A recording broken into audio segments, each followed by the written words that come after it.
नमस्ते बच्चों, कैसे हैं आप? मैं आशा करती हूँ कि आप सब अच्छे होंगे। बच्चों, आज हम इस वीडियो में कक्षा 10 की बोर्ड परीक्षा से संबंधित हिंदी का जो पाठ है आपका वाक्य का स्वरूप पढ़ाने जा रहे हैं। तो चलिए बेटा, वीडियो प्रारंभ करते हैं। चलिए देखते हैं वाक्य का स्वरूप क्या होता है।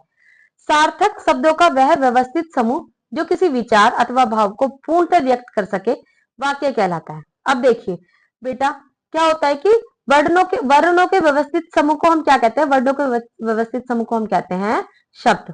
किसे कहते हैं? वर्णों के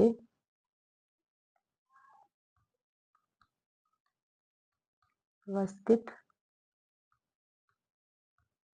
समूह को क्या कहते हैं हम? शब्द। ठीक है, शब्द। जैसे मैंने लिखा क यहां लिख दिया, ये एक वर्ण हो गया।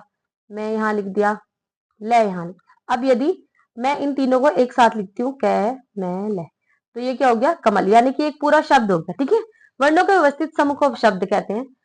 शब्दों के व्यवस्थित समूह को बेटा हम वाक्य कहते हैं। और वो शब्द जो एक व्यवस्थित रूप में एक समूह बनाकर एक निश्चित उद्देश्य की प्राप्ति करवाते हैं, यानी कि जो बात आप कहना चाहते हैं, सामने वाले के सामने बताना चाहते हैं, यानी कि जो मैं आपको बताना चाहती हूँ उन वाक्यों के सहारा लेकर, उन्हें हम क्या कहते हैं? वाक्य कहते हैं। लेकिन इन वाक्यों का अलग अलग स्वरूप होता है। वाक्य के भेद दो आधारों पर किए जाते हैं। ठीक है, किसके आधार पर? एक होता है बेटा अर्थ के आधार पर, दूसरा होता है रचना के आधार पर, यानी कि वाक्य का अर्थ क्या निकल रहा है। अब मैंने कहा वर्णों के व्यवस्थित समूह को क्या कहते हैं? शब्द। यानी कि आपको ये पता चल गया कि हम शब्द किसे कहते हैं? वर्णों के व्यवस्थित समूह को। और शब्दों के व्यवस्थित समूह को हम क्या कहते हैं? वाक्य। तो ये बात आपको पता चलेगी कि शब्दों के व्यवस्थित समूह को वाक्य कहते हैं। अब वाक्य का अर्थ क्या है और वाक्य की संरचना कैसे हुई है, मैंने जो ये पूरा वाक्य लिखा है, वर्णों के व्यवस्थित समूह को शब्द कहते हैं। ठीक है, इस वाक्य का अर्थ है कि हम बता रहे हैं कि शब्द का निर्माण कैसे हुआ। ठीक है, इसका अर्थ ये हो गया। अब ये वाक्य बना कैसे, ये कौन से टाइप का वाक्य है, इसे बताने के लिए हम किसका आधार लेते हैं? रचना के आधार पर, कि इसका निर्माण कैसे हुआ। ठीक है बेटा, तो आज हम पढ़ेंगे अर्थ के आधार पर। ठीक है, और कल दूसरी वीडियो में पढ़ेंगे हम रचना के आधार पर। तो पहले हम पढ़ते हैं अर्थ के आधार पर। चलिए, तो अर्थ के आधार पर बेटा, अर्थ के आधार पर वाक्य कितने प्रकार के होते हैं बेटा? 8 प्रकार के। ठीक है, अर्थ के आधार पर वाक्य, अर्थ के आधार पर कितने होते हैं? अर्थ के आधार पर वाक्य कितने प्रकार के होते हैं? 8 प्रकार के। ठीक है, चलिए देखते हैं कौन कौन से होते हैं। सबसे पहला होता है बेटा, ये देखिए, अर्थ के आधार पर 8 भेद होते हैं वाक्य के। सबसे पहला कौन सा है? विधिवाचक वाक्य। इसे विधानवाचक भी क्या कहते हैं? क्या कहते हैं? विधानवाचक। ठीक है, विधिवाचक वाक्य को विधानवाचक वाक्य भी कहते हैं। जिस वाक्य में कार्य का होना या करना पाया जाता है उसे विधिवाचक वाक्य कहते हैं। यानी कि एक सिंपल सेंटेंस जिसमें किसी कार्य का करना और होना पाया जा रहा है, उसे हम विधिवाचक या विधानवाचक वाक्य कहते हैं। इसे सकारात्मक वाक्य भी कहते हैं। ये वाक्य हमेशा कैसा होता है बेटा? सकारात्मक होता है। जैसे, वह नाश्ता करके चली गई, राम पुस्तक पढ़ता है, सीमा ने खाना खा लिया, रोहन स्कूल चला गया।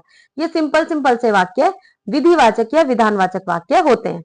ठीक है, दूसरा भेद कौन सा होता है इसका? दूसरा भेद होता है बेटा इसका निषेधवाचक वाक्य। ठीक है, जिस वाक्य में कार्य का नहीं होना या नहीं करना पाया जाए उसे हम निषेधवाचक वाक्य कहते हैं। देखिए, निषेध का मतलब ही होता है बेटा नहीं। क्या होता है बेटा निषेध का मतलब? नहीं, यानी कि जिस वाक्य में नहीं आ जाए, नकारात्मक चीजों, जिस कार्य को हम नहीं कर रहे हो, जिस काम को हम करने से मना कर दे, उस वाक्य को हम क्या कहते हैं? नकारात्मक वाक्य। ठीक है, जैसे वह कार नहीं चलाता, मतलब हम किसी को बता रहे हैं कि वह कार नहीं चलाता।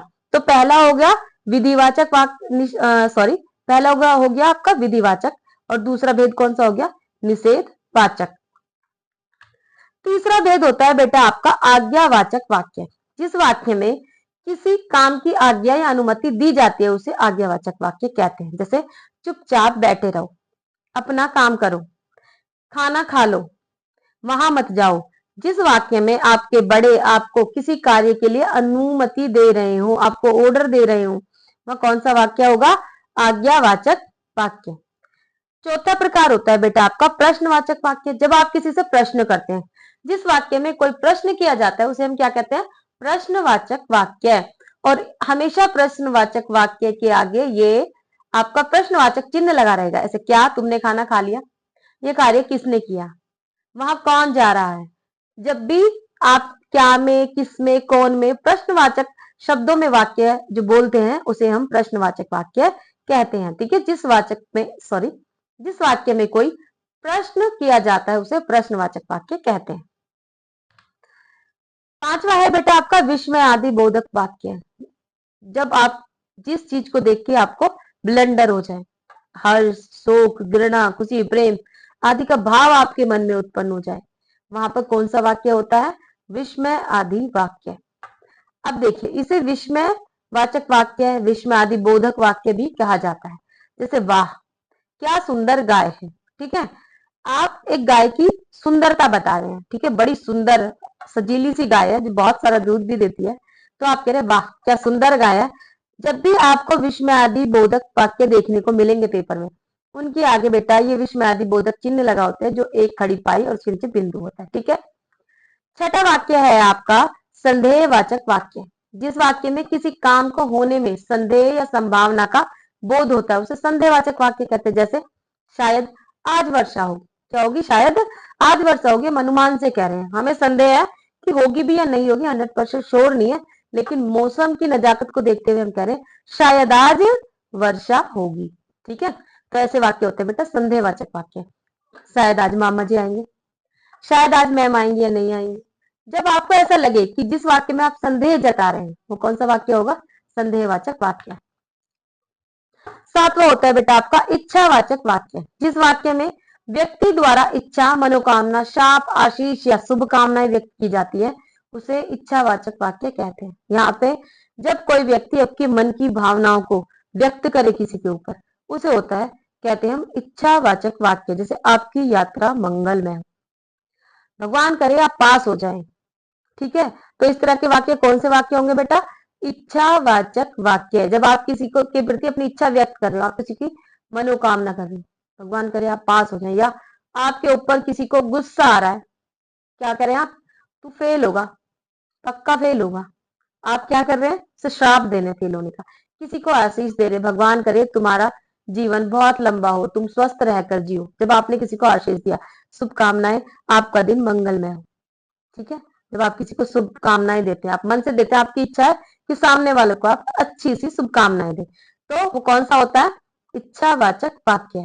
आगे आता है बेटा आठवां संकेतवाचक वाक्य। कौन सा आता है, संकेतवाचक वाक्य। जिस वाक्य में एक क्रिया का होना या नहीं होना किसी दूसरी क्रिया के होना या नहीं होने पर निर्भर होता है उसे हम संकेतवाचक वाक्य कहते हैं। जैसे यदि परिश्रम करते तो पास हो जाते हैं, या यदि अच्छे से ध्यान रखते तो ये अब तक स्वस्थ हो जाता, या यदि डॉक्टर ने पहले से ऑपरेशन किया होता तो मरीज ठीक हो जाता, या दवाई यदि अच्छी दी होती तो मरीज अब तक स्वस्थ हो जाता। तो इसे हम क्या कहते हैं बेटा, इसे हम कहेंगे संकेतवाचक वाक्य। यानी कि हम किसी को आगाह कर रहे हैं कि आप इस कार्य को कर दो अन्यथा गलत हो जाएगा, आप इसका अच्छे से ऑपरेशन कर दो वरना तो क्या होगा, वरना तो मरीज मर जाएगा। आप अच्छे से पढ़ाई करो वरना तो आप फेल हो जाओगे। आप अपनी फसल का अच्छे से ध्यान रखो वरना तो फसल नष्ट हो जाएगी। आप अच्छे से लिखो वरना तो आपकी राइटिंग गंदी हो जाएगी। इस तरह से बेटा अपने अर्थ के आधार पर वाक्य के कितने भेद देखे, 8 भेद देखे, 8 भेद देखे। कौन कौन से, चलिए एक बार देखते हैं।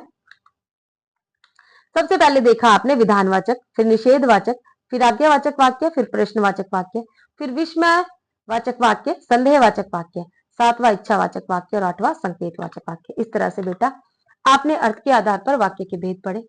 यदि आपको हमारी वीडियो पसंद आई है तो इसे लाइक करें, शेयर करें और हमारे चैनल को सब्सक्राइब करें एजुकेशन नूक। मिलते हैं अगली वीडियो में, नमस्कार।